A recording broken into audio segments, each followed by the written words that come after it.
Hi అండి, అందరికీ నమస్తే. Welcome back to my channel middle class అమ్మాయి ముచ్చట్లు. సింపుల్ అండ్ టేస్టీగా చికెన్ దమ్ బిర్యానీ ఎలా ప్రిపేర్ చేయాలని నేను ఈ వీడియోలో చూపించాను. చూసి మీరు కూడా తప్పకుండా ఒకసారి ట్రై చేయండి, మీ అందరికీ నచ్చుతుంది అనుకుంటున్నాను. దానికోసం ముందుగా ఒక హాఫ్ కేజీ చికెన్ తీసుకుని దాన్ని శుభ్రంగా కడిగేసిన తర్వాత అందులోకి 2 టేబుల్ స్పూన్ల అల్లం వెల్లుల్లి పేస్ట్ని యాడ్ చేసుకోండి. తర్వాత బిర్యానీ దినుసులన్నింటినీ కూడా ఇక్కడే యాడ్ చేసేసుకోండి.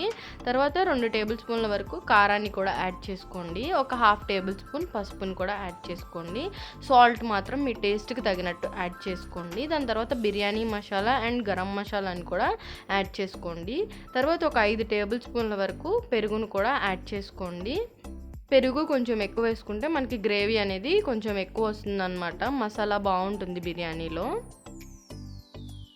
ఒక పూర్తిగా నిమ్మకాయని పిండేసుకోండి. చిన్న నిమ్మకాయ అయితే 1.5, లేదంటే పెద్దదైతే 1 అయితే సరిపోతుంది. దాన్ని బాగా మిక్స్ చేసుకుని ఒక గంట పాటు పక్కన పెట్టేసుకోండి మ్యారినేషన్ కోసం. అందులోకి 2 పచ్చిమిరపకాయలని చీల్చి యాడ్ చేసుకోండి. కొత్తిమీర పుదీనా యాడ్ చేసి మంచిగా కలిపేసి ఒక 1 అవర్ పాటు దానికి రెస్ట్ ఇవ్వండి. దాని తర్వాత ఇక్కడ 3 ఉల్లిపాయలను తీసుకుని నిలువుగా కట్ చేసుకున్నాను నేను. తర్వాత కడాయి పెట్టేసి ఆయిల్ యాడ్ చేసి జీడిపప్పుల్ని ఫ్రై అనేది చేసుకున్నాను అనమాట. జీడిపప్పులు ఫ్రై అయిపోయిన తర్వాత అందులోకి ఆనియన్స్ యాడ్ చేసి బ్రౌన్ ఆనియన్స్ని రెడీ చేసుకుంటున్నాను అనమాట. ఇలా బ్రౌన్ ఆనియన్స్ని రెడీ చేసుకోండి. కొంచెం తక్కువ కలర్కి ఫ్రై చేసుకోండి. తర్వాత ఒక గ్లాస్ నేను ఇక్కడ రైస్ అనేది తీసుకున్నాను అనమాట.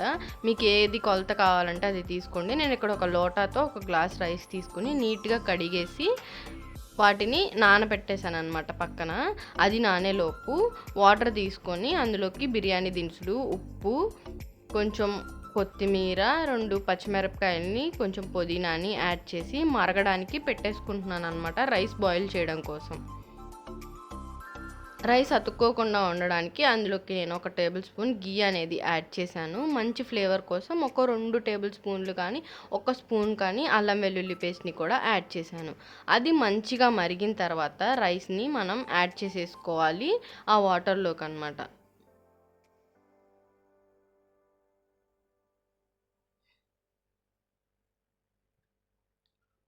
రైస్ని ఒక 80% మనం కుక్ చేసుకోవాలి. 60%, 70% అనే కన్ఫ్యూజన్ లేకుండా ఒక్క 80% ఇలా మెతుకు పట్టుకోగానే కొంచెం మెత్తగా అయ్యేంత వరకు కుక్ చేసుకుంటే సరిపోతుంది అనమాట. ఎలాంటి ఇంకా 60, 70, 90 అనే పర్సెంట్తో మనకి పని లేదు. ఒక 80% కుక్ చేసుకుని వడకట్టేసుకుని పక్కన పెట్టేసుకోవాలి. ఇప్పుడు కడాయి తీసుకుని ఆయిల్ యాడ్ చేసి అందులోకి మనం మ్యారినేట్ చేసి పెట్టుకున్న చికెన్ అయితే యాడ్ చేసుకోవాలి. ఈలోపు రైస్ వడగట్టుకుంటాం కదా, ఈలోపు మనం ఇది ప్రిపేర్ చేసేసుకుంటే టైం అనేది కొంచెం సేవ్ అవుతుంది అన్నమాట.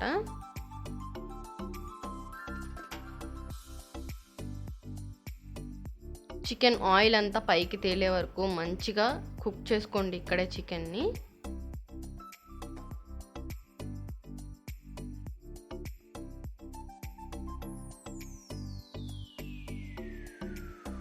ఇది కుక్ అవ్వడానికి ఒక 20 మినిట్స్ పడుతుందన్నమాట. నీట్గా మూత పెట్టేసి కుక్ చేసేసుకుని అది అయిపోయిన తర్వాత కొత్తిమీర పుదీనా కొంచెం యాడ్ చేసుకోండి మంచి ఫ్లేవర్ కోసం.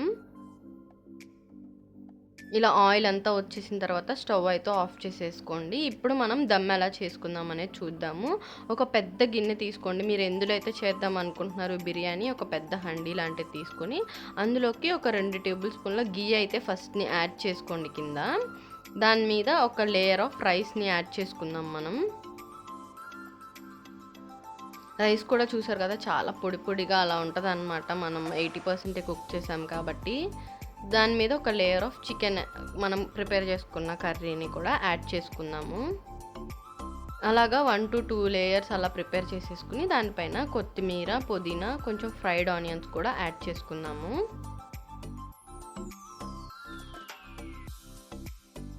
మనం ముందుగా ఫ్రై చేసుకున్న జీడిపప్పులను కూడా యాడ్ చేసుకుందాము.